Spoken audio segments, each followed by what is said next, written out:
What's your name? What's your position? My name is Lisa Roper, and I'm head captain of the African Student Organization dance team. Awesome. Okay, so I'm gonna ask you a couple questions. What age did you start dancing? I started dancing when I was around like 4 or 5 years old. I started pretty young. My mom put me in different programs to keep me occupied, so she thought the best way was dance since I was always moving around so much. So she put me in dance, and I've been in dance ever since. What is your favorite kind of dance? My favorite kind of dance is hip hop, but when I came to college, I was introduced to Afrobeat, so that was like really like a culture shock for me. It was really enlightening.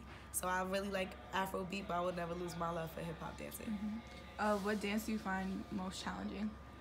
Afrobeat, like I said, like coming here, Afrobeat was like a mixture. It was like hip hop with like a taste of like the African moves, like organic, real or African moves that came from Africa. So Afrobeat has to be the most trickiest, and there's still some moves even as captain that I still don't get, but some of the dancers get. But you know, I always work my way through it, so it has to be Afrobeat for sure.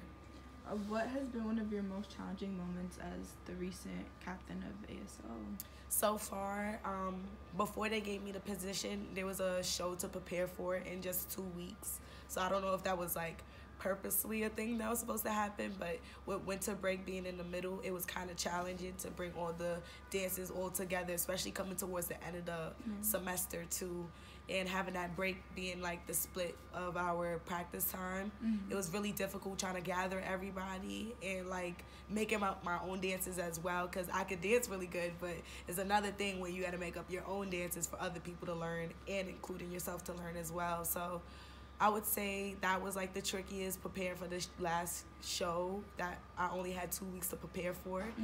But it was a success anyway, so I know like I reached my full potential as the head captain. Like that challenge really pushed me. So for next semester, when we have like 4 weeks to get ready for a show, we could do like perfect. You said that you've been dancing since you were 4 or 5. So what does dance mean to you?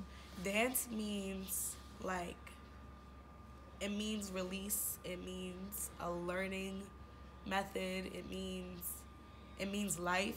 It means creativity. It means a lot of those things to me, especially like it means releasing. What I mean by that is like it lets me let go of everything else that I deal on the outside world when I'm not dancing. Like I deal with a lot of schoolwork, I deal with a lot of social problems, little family problems and stuff like that, but to get away from it all, I dance, and I dance my heart out to release all the anger, all the negativity I got built up in me, and portray it as positive.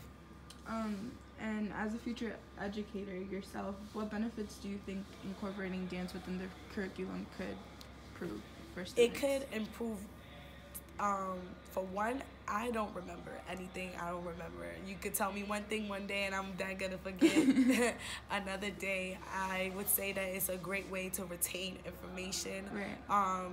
When you're doing movements, it's more of like you're using your own senses. So you're using your body for you to learn, and that creates a better connection with the things that you are learning. So if you're learning about, say if you're dancing to a song and it's teaching a lesson about like self-care and self-love, you're doing moves that portray your self-love, and you're feeling yourself and you're loving yourself, and you remember those moves, and it ultimately that allows you to connect with the lyrics as being said in the song that you're dancing to. So definitely retaining information and just being creative, being yourself. It's just a space where you have a whole bunch of space to just do whatever you want and just let go. So definitely. And last question, how would you as a future educator incorporate dance into your classroom? I would incorporate dance into my classroom where it's like in the morning, so we could like separate all the desk and the chairs, because a lot of times when you get reminded of how school is, you come in the morning and you see a whole bunch of desks and chairs, everybody just got to sit down and be boring. But like I want us to have that set up at first, and then allow the students to push away their desk and push away their chairs and stuff like that, and we can dance to any song that they prefer. So we could probably do like song requests, like each student can be like a lineup for each day. A student can request a song, and we can just dance and let's let go and let free. Then once we do all that, all right, let's get back to work. Let's put the desk and the tables back together and let's start learning. And that's a good way to help them with like microaggressions or Yes. people who can't sit Yes. still.